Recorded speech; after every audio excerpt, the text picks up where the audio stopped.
Hello student, आज हम करेंगे टेट एग्जाम की तैयारी। तो मैं हिंदी की संपूर्ण व्याकरण लेके आई हूँ। इसमें एमपी टेट, यूपी टेट सभी टेट एग्जाम से संबंधित क्वेश्चंस हैं जो मैं बाद में कराऊंगी। ये हिंदी व्याकरण की डिटेल है। तो आज हम देखेंगे कि वर्णमाला।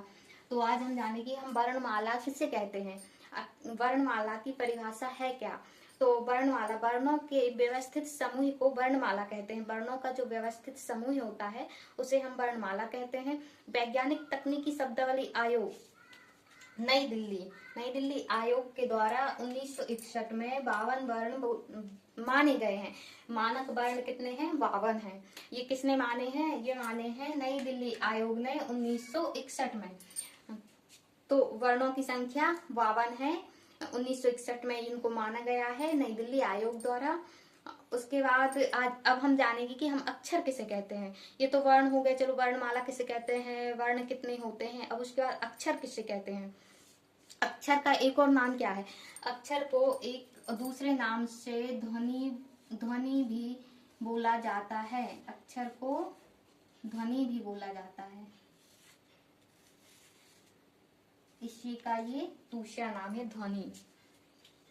तो मुख से निकलने वाली ध्वनि को अक्षर कहा जाता है। हमारे मुख से जो ध्वनि निकल रही है उसे हम अक्षर कहते हैं। या वे ध्वनियां जिनका उच्चारण श्वास के एक झटके में किया जाता है उसे अक्षर कहते हैं। यह भाषा की सबसे छोटी मौखिक इकाई है। हमारे मुख से जो बोली जाती है वो सब हमारे शरीर की सबसे छोटी मौखिक इकाई है अक्षर। क्या है? मौखिक इकाई अक्षर है।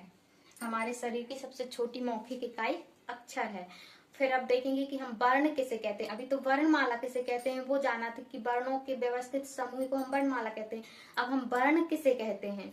तो अक्षर यानी ध्वनि के जो लिखित रूप होते हैं उसको हम वर्ण कहते हैं। लिखित रूप माना कि ये जो हम बोल रहे हैं, जो शब्द हम बोल रहे हैं उसको हम जो लिख देते हैं तो वो वर्ण कहते हैं, कहलाते हैं। तो वर्ण क्या है?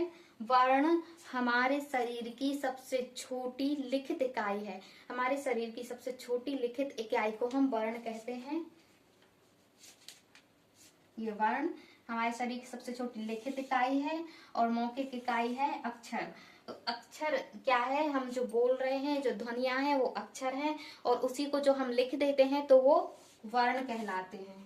तो इस तरीके से वर्ण किसे कहते हैं, अक्षर किसे कहते हैं और वर्णमाला किसे कहते हैं।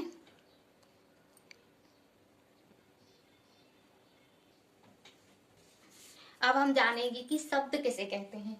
ये क्या है? शब्द। अब शब्द किसे कहते हैं? वर्णों के सार्थक मेल से जो निश्चित अर्थ निकलता है उसे हम शब्द कहते हैं। दो वर्णों के मेल से जो सार्थक अर्थ निकलता है उसे हम शब्द कहते हैं। यह भाषा की सबसे छोटी लिखित अर्थपूर्ण व सार्थक इकाई मानी जाती है। भाषा की सबसे छोटी लिखित, वो शरीर की सबसे छोटी लिखित इकाई थी वर्ण।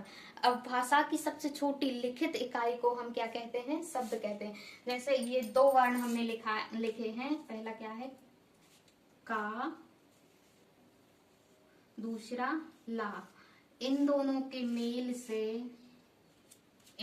मेल से जो सार्थक ध्वनि निकल रही है, जो सार्थक अर्थ जिसे हम बोलते हैं कल का ये वर्ण है ना, दो का एक वर्ण है, ला एक वर्ण है। इन दोनों के मिलने से जो निर्माण हो रहा है, जो अर्थ निकल रहा है उसे हम शब्द कहते हैं।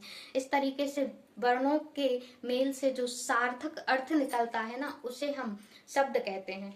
तो आज हमने जाना है कि अक्षर किसे कहते हैं, वर्ण किसे कहते हैं, शब्द किसे कहते हैं और वर्णमाला किसे कहते हैं। कंपटीशन एग्जाम के लिए बहुत ही इम्पोर्टेंट है। इस तरीके के क्वेश्चन पूछे जाते हैं। तो फ्रेंड्स, आज के लिए बस इतना ही। कल हम नेक्स्ट क्लास लेंगे। उस